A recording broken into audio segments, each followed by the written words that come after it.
Oh Allah the Almighty, Allahu Allah, protect me and guide me, Allahu Allah, oh to your love and mercy.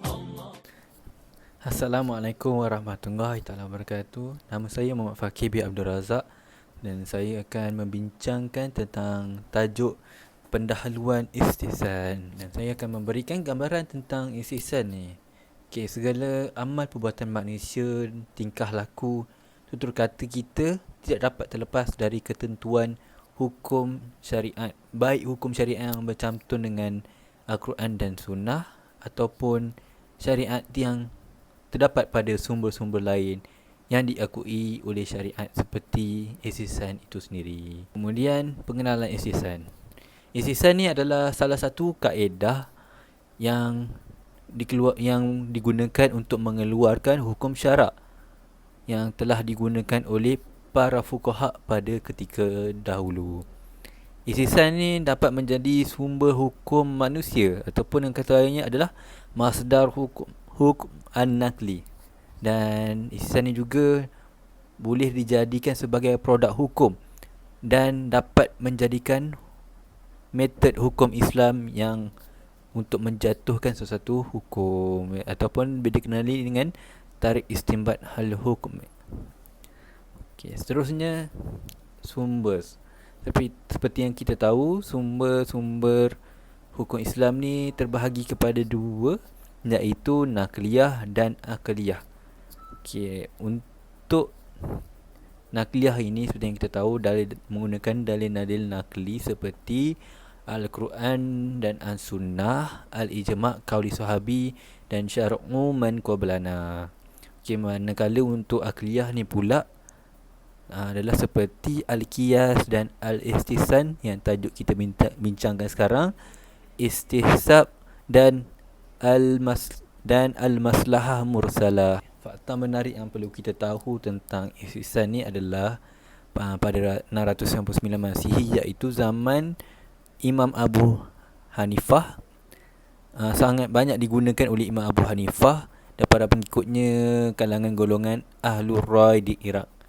Dan istilah istihsan ni adalah sangat sinonim dengan Imam Abu Hanifah, dan tidak terdapat catatan yang jelas daripada Imam Abu Hanifah ni dalam mentakrifkan istihsan itu sendiri dan menjelaskan secara terperinci berkenaan bahagian-bahagian yang terdapat dalam istihsan.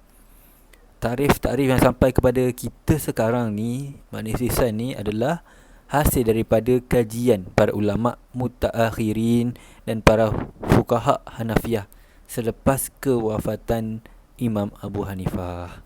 Istihsan ni dibahagikan sebagai ataupun dikategorikan sebagai dalil yang diperselisihkan oleh para ulama dalam menganggapnya sebagai salah satu sumber hukum syarak.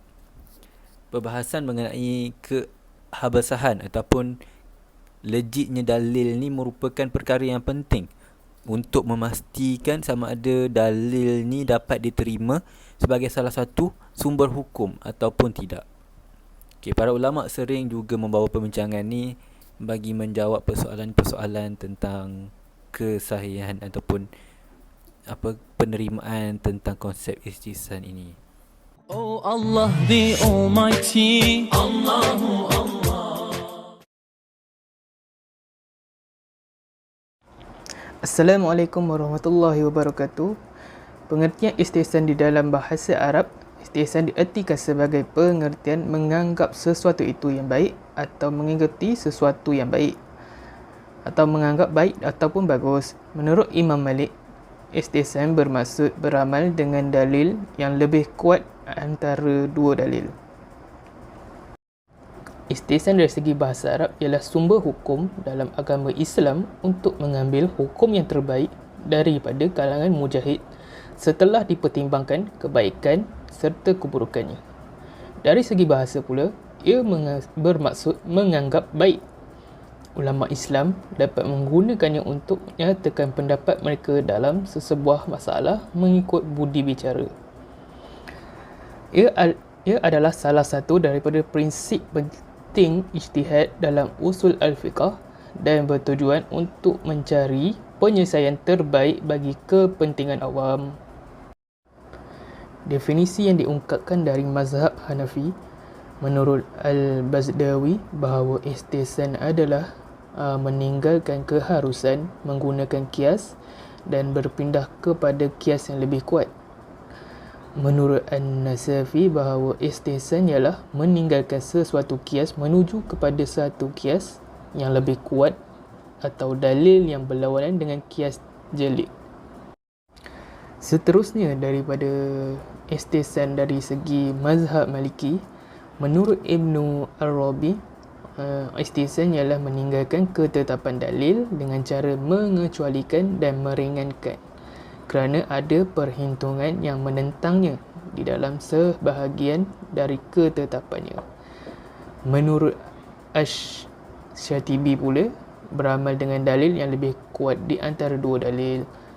Menurut Ibnu Rashid, meninggalkan sesuatu kias yang membawa kepada berlebih-lebihan ataupun melampaui batas di dalam hukum dan berpindah kepada hukum yang lain merupakan pengecualian. Definisi dari mazhab Hanbali, ahli usul fiqh ataupun mazhab Hanafi dan Hanbali menyatakan perpindahan dari suatu hukum kepada hukum lainnya dalam sebahagian kes atau meninggalkan suatu hukum kerana adanya hukum lain yang lebih kuat ataupun pengecualian yang bersifat juz'iyah dari hukum yang kuliah atau mengkhususkan sesuatu hukum yang umum pada hukum yang lebih khusus. Okey, perpindahan dari suatu kes tertentu kepada hukum lain kerana adanya dalil syarak yang mengharuskan perpindahan tersebut sesuai dengan jiwa syariat Islam tersebut.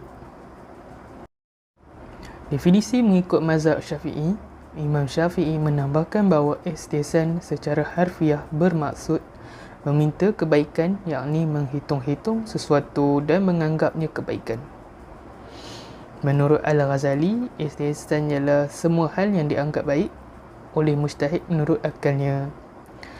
Menurut Al-Muwafiq, Ibnu Qudamah Al-Hambali menifatkan sesuatu keadilan terhadap hukum dan pandangannya kepada sesuatu keadilan terhadap hukum serta pandangannya itu dikeradakan dalil tertentu iaitu dalil dari Al-Quran dan Al-Hadis. Menurut Abu Ishaq Asy-Syatibi berkata bahawa istihsan ialah pengambilan sesuatu kemaslahatan yang bersifat juz'i dalam menganggapi dalil yang bersifat global. Menurut Al-Hasan Al-Qurhi Al-Hanafi, istihsan ialah perbuatan adil terhadap suatu permasalahan hukum dengan memandang hukum yang lain kerana adanya sesuatu yang lebih kuat yang memerlukan keadilannya. Sebahagian ulama yang lainnya mengatakan bahawa istihsan ialah perbuatan yang adil dalam hukum yang menggunakan dalil adat ataupun uruf untuk kemaslahatan manusia dan lain-lain. Sekian, terima kasih. Oh Allah the Almighty, Allahu Allah. Seterusnya saya pergi kepada dasar hukum istihsan. Para ulama yang menerima istihsan sebagai hukum merujuk kepada Al-Quran dan Sunnah. Yang pertama kita pergi kepada dalil Al-Quran. Fa'khuz a'udzubillahi minasyaitonirrajim. Fa'khuzha biquwwatin wa'mur qaumaka ya'khuzu bi ahsaniha. Yang bermaksud, dan suruhlah kaummu berpegang kepada perintah-perintahnya dengan sebaik-baiknya. Daripada surah Al-A'raf ayat 145.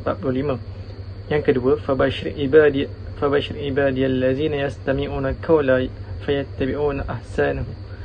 Yang bermaksud, Allah menghendaki kemudahan bagimu dan menghendaki kesukaran bagimu. Daripada surah Al-Baqarah ayat 185. Yang ketiga, yuridullahu bikumul yusra wala yuridukum bikumul usra. Yang bermaksud, sebab itu sampaikanlah berita itu kepada hamba-hambaku yang mendengar perkataan lalu mengikutinya dengan yang lebih baik di antaranya. Daripada surah Az-Zumar ayat 17 hingga ke 18. Jelaslah ayat ini menunjukkan mereka menegaskan pujian Allah bagi hamba-Nya yang memilih dan mengikuti perkataan yang terbaik, dan pujian tentu tidak ditujukan kecuali untuk sesuatu yang disyariatkan oleh Allah. Kita pergi kepada dalil sunnah. Yang pertama, ma ra'ahu muslimuna hasanan fahuwa indallah hasan. Yang bermaksud apa yang dianggap baik oleh kaum muslimin maka baik pula di sisi Allah. Hadis riwayat Ahmad bin Hanbal. Hadis ini menunjukkan bahawa apa yang dipandang baik oleh kaum muslimin dengan akal fikiran mereka, maka ia demikian di sisi Allah baik juga. Ayat ini digunakan sebagai hujah istihsan.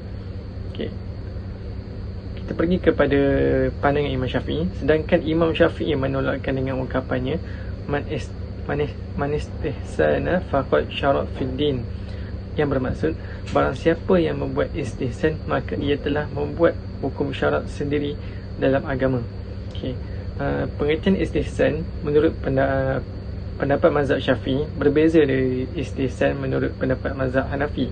Menurut mazhab Hanafi, istihsan itu seperti kias yang dilakukan kerana ada suatu kepentingan. Ini bertepatan dengan konsep istihsan sendiri, kerana istihsan berusaha untuk mencari penyelesaian yang terbaik bagi segala permasalahan yang dihadapi oleh manusia daripada sumber-sumber yang diiktiraf oleh syarak. Imam Abu Hanifah berpegang teguh bahawa istihsan sebagai sumber hukum Islam. Malah bukan itu saja, sebahagian pengikut Malikiyah dan Hambali juga berpendapat demikian, yang menggunakan istihsan ini sebagai hukum. Istihsan ini dikategorikan sebagai dalil yang diperselisihkan oleh para ulama di dalam menganggapnya sebagai sumber hukum. Maka jelaslah sebagai ulama menerima istihsan sebagai sumber yang boleh digunakan di dalam mengeluarkan hukum syarak, manakala sebagian ulama yang lain pula menolaknya daripada digunakan sebagai sumber hukum syarak. Perselisihan pendapat ini telah menyebabkan berlaku perdebatan berkenaan keabsahan dengan dalil ini daripada kedua-dua belah pihak. Oh Allah the Almighty, Allahu Allah. Bismillahirrahmanirrahim. Assalamualaikum warahmatullahi wabarakatuh. Hari ini saya akan menceritakan tentang topik berbincangan berkaitan dengan jenis-jenis istihsan. Ditinjau dari segi berpindahnya satu hukum, maka istihsan dapat dibagikan menjadi berbagai macam-macam istihsan. Di antaranya menurut ulama Hanafiyah, iaitu yang pertama ialah berpindahnya satu hukum dari qiyas zahir kepada satu qiyas kafi. Contohnya berdasarkan kepada qiyas zahir, iaitu hak pengairan tanah, pertanian dan hak lalu lintas di dalam harta wakaf tanah. Pertanian tidak termasuk harta wakaf apabila tidak disebut dengan tegas pada waktu mewakafkannya, kerana wakaf yang dikiaskan kepada hal jual beli yang mengakibatkan kerugian mengeluarkan hak milik daripada seorang pemiliknya. Dalam hal jual beli, hak pengairan dan hak lalu lintas tidak termasuk, maka demikian ini terjadi pula pada wakaf. Akan tetapi menurut istihsan, iaitu qiyas kafi, wakaf tersebut disamakan dengan ijarah, iaitu sewa menyewa, kerana tujuannya adalah sama, iaitu untuk mengambil manfaat barang yang bukan miliknya sendiri. Di dalam sewa menyewa, hak tanah pengairan dan lalu lintas termasuk dalam pajakan meskipun tidak disebut dengan tegas. Adapun pada dasarnya peninggalannya sanadnya, iaitu pengambilan manfaat dari barang yang diwakafkan, iaitu maslahah.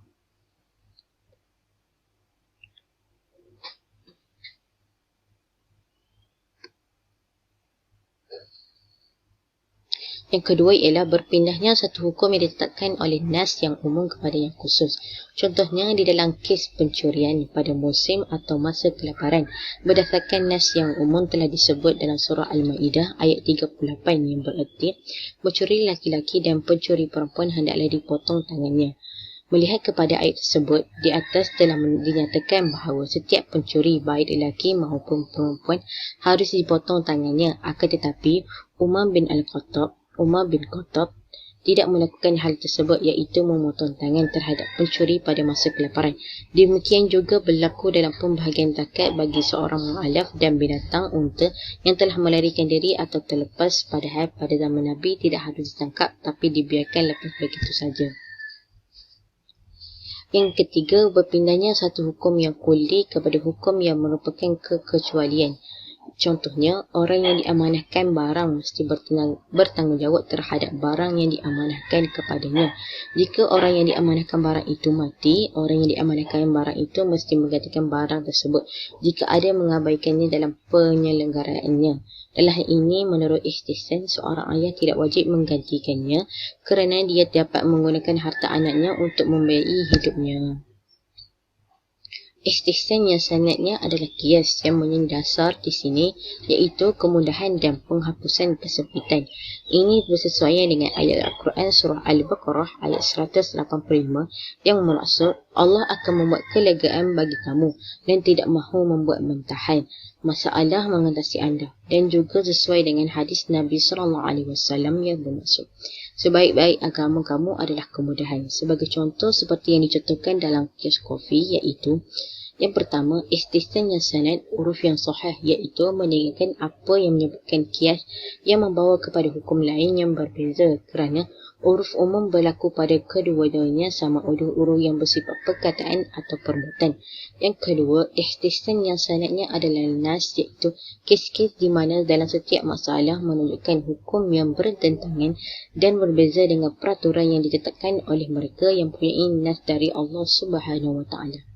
Dan yang ketiga ialah istihsan yang sesuai dengan darurat, iaitu ketika seorang mujtahid melihat bahawa ada suatu darurat atau manfaat yang menyebabkan dia meninggalkan qiyas untuk memenuhi keinginan orang menyatakan atau mencegah kematian.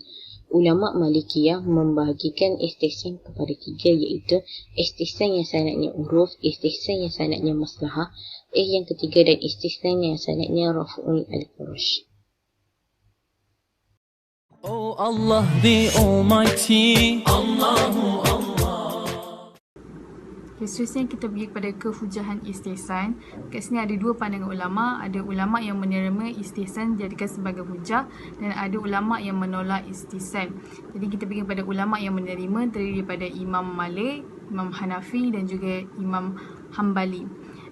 Ini kerana pandangan mereka, istihsan ditetapkan berdasarkan penelitian terhadap nas-nas syara yang menunjukkan bahawa Allah SWT yang maha bijaksana berpandukan kepada sebahagian masalah yang boleh menggunakan qiyas atau umumnya nas kepada hukum lain yang memberikan kemaslahatan dan menolak mafsadah. Contohnya, pengharaman bangkai kepada umat Islam namun dibenarkan sekiranya dalam keadaan darurat. Seterusnya, yang kedua, mereka berpendapat bahawa istihsan ditetapkan berdasarkan penelitian terhadap masalah dan hukum yang ternyata bahawa penggunaan qiyas adalah menerapkan yang umum atau dalil yang kulli yang kadang-kadang di dalam beberapa masalah menyebabkan hilangnya kemaslahatan manusia kerana masalah ini mempunyai kekhususan tersendiri. So yang ketiga, mereka berpendapat bahawa hal ini merupakan satu keadilan dan rahmat bagi semua manusia apabila dibuka jalan bagi seorang mujtahid dalam menyelesaikan masalah seperti ini, iaitu mentarjihkan dalil agar tercapai kemaslahatan dan menolak kemudaratan. Jadi istihsan ini digunakan untuk mendapatkan kemaslahatan dan menolak kemudaratan. Dan seterusnya kita pergi kepada pandangan ulama yang menolak istihsan, yang terdiri daripada Imam Syafi'i. Ini kerana menurut Imam Syafi'i, syariat itu berupa nas atau mengembalikan kepada nas dengan qiyas. Maka di manakah letaknya istihsan di dalam hal ini? Ini bertentangan dengan firman Allah SWT. Yang kedua, beliau berpendapat istihsan tidak ada sabitnya dan tidak ada ukuran untuk mengkiaskannya, sehingga apabila dihadapkan kepada seseorang mujtahid terhadap satu masalah, maka dia akan menetapkan hukum sesuai dengan apa yang dianggap baik mengikut seleranya. Untuk yang ketiga, beliau berpendapat bahawa apabila istihsan dibolehkan dalam berijtihad yang tidak berdasarkan dengan nas atau tidak dikembalikan kepada nas, maka istihsan boleh dilakukan oleh sesiapa saja meskipun tidak mengetahui Al-Quran. Atas dasar alasan-alasan ini, maka Imam Syafi'i berkesimpulan bahawa man istahsana faqad syara'a. Maksud, barang siapa yang menetapkan hukum dengan istihsan berarti dia telah membuat syariat sendiri. Jadi istihsan ini diartikan sebagai apa-apa yang dianggap baik oleh manusia saja sesuai dengan keinginan hawa nafsunya tanpa ada dalilnya, sehingga yang demikian itu adalah batil dan tidak boleh diterima. Oh Allah the Almighty. Assalamualaikum warahmatullahi wabarakatuh. Saya Atika Izzati binti Mahmudin, nombor matrik 263605. Dalam perbincangan ini, saya akan mengupas mengenai sanggahan Imam Syafi'i terhadap istihsan. Yang pertama, menurut pendapat Imam Syafi'i, istihsan merupakan suatu bentuk talazzuz, iaitu bersenang-senang. Di dalam kitab Al-Um, beliau telah menyatakan bahawa jika istihsan dibenarkan kepada seseorang dalam urusan agama, nescaya ia akan diharuskan untuk setiap yang berakal di luar bidang ilmu, dan diharuskan pula untuk mensyariatkan perkara agama dalam setiap bab, dan setiap orang akhirnya akan mensyariatkan agama untuk diri mereka sendiri. Oleh itu, Imam Syafi'i menolak istihsan berdasarkan alasan ini. Yang kedua, istihsan yang beliau tolak ialah istihsan yang berdasarkan akal semata-mata dan hawa nafsu, tanpa bersandar kepada dalil Al-Quran dan As-Sunnah. Yang ketiga, Nabi Muhammad SAW tidak pernah memberikan fatwa dengan menggunakan istihsan, dan beliau dan baginda tidak pernah berpendapat berdasarkan hawa nafsu. Oleh kerana itu, Imam Syafi'i menolak beberapa pandangan ataupun dalil-dalil istihsan kerana Nabi Muhammad SAW tidak pernah berfatwa dengan menggunakan istihsan. Dan yang keempat, Nabi Muhammad SAW tidak berkenan terhadap para sahabat yang pergi ke daerah lain dan memberi fatwa dengan istihsan. Melalui peristiwa ini merupakan salah satu alasan ataupun sebab mengapa Imam Syafi'i menolak terhadap istihsan. Dan yang kelima, jika pandangan istihsan itu dianggap sebagai suatu perkara yang baik tanpa dalil, maka ia adalah batil. Dan yang terakhir sekali, iaitu istihsan boleh dipakai oleh seseorang mujtahid sementara ia tidak berpegang pada kemampuan akal semata-mata. Sekiranya istihsan boleh dilakukan oleh orang yang tidak mempunyai pengetahuan tentang ilmu kitab dan Al-Quran. Oleh kerana itu, antara sebab mengapa Imam Syafi'i menolak beberapa penggunaan istihsan kerana terdapat dalil-dalil istihsan yang hanya menggunakan akal semata-mata, dan hal ini bimbang sekiranya orang awam yang tidak mempunyai ilmu kitab Al-Quran dan Sunnah akan mengeluarkan hukum ataupun mengeluarkan dalil sewenang-wenangnya dengan menggunakan istihsan. Sekian sahaja daripada saya. Sekiranya terdapat kesalahan, saya mohon maaf dan mohon ditegur. Terima kasih.